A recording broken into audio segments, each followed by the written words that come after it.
I'm Steve Pemberton, Chief Diversity Officer of Walgreens and author of A Chance in the World. And I'm an icon man.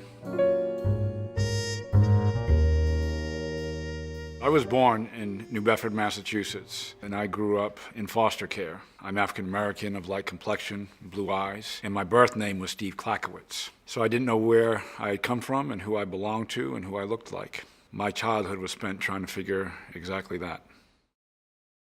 More than anything else in the world, I loved to read. And I loved mysteries in particular because my own life was such a mystery. My favorite book of all, though, was Watership Down, about a band of rabbits who have lost home and are trying to find their sense of home. They're undersized, they're small, and yet they're fighting and they're battling. And so that became my mantra, my philosophy. But I still had this sense of being disconnected and not being in a place and not being from a place either. The foster mother and the foster father, they took me in for money.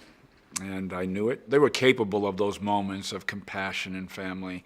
I saw them demonstrate it to their own son. It was all the more reason why books were so important to me. It validated me, made me a really good student. So I knew that I had some degree of intelligence.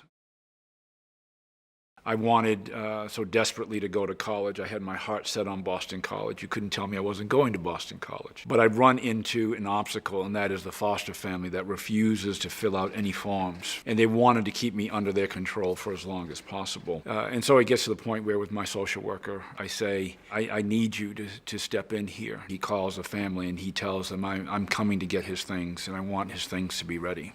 I said, I'm going back with you. And he says, no, you don't have to. I said, no. I have to let them know that though they had taken a childhood from me, I was not going to allow them to take a future.